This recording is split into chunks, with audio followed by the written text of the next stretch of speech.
কি হলো কি সাদা বাবু? কি ব্যাপার কি বে তোর? এত দেরি হলো কেন আসতে? ফুটু শাশুড়ির ভিসিআর আর ছায়াগুলা কাটছিলাম, সেই জন্যই দেরি হলো।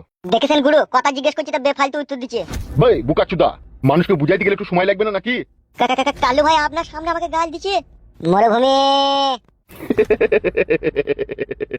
কাজটা সাকসেসফুল করিয়ালাম বলি খুশিতে গালটা দিলাম। এভরি ডোন্ট মাইন্ড সাদা ভাই। সুরের বাচ্চাকে না থাবড়ি মুতি দেবো।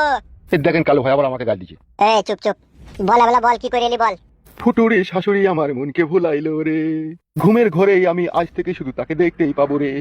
কি করে এলি কি বে? ফুটু শাশুড়িকে একবারে রাজি করিয়ে নিয়ে চলে এলাম। সত্যি করে ভাই? হ্যাঁ রে। রাজি হয়ে গেছে, মেয়েটাকে পাঠাবে? অফকোর্স, কেন নয়। কি এমন করলি বেটা এত তাড়াতাড়ি মেনে নিল?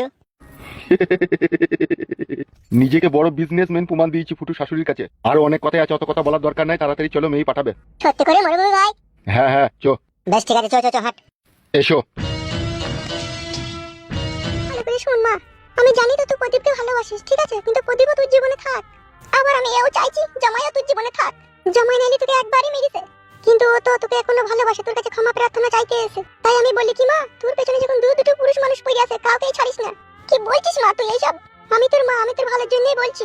তো জামাইয়ের সামনে যা খুশি তাই করবে, ও কিছুই বলতে পারবে না, সেই সমস্ত রাস্তা তোকে আমি সব দেখিয়ে দেবো। কিন্তু আজকে যে তোকে নিতে এসে, ঠিক আছে, আজকে দিনটা তুই যা, কালকে আমি তোর বাড়ি যাবো, ওখানে গিয়ে তোকে সমস্ত পরামর্শ আমি দেবো। আর তোকে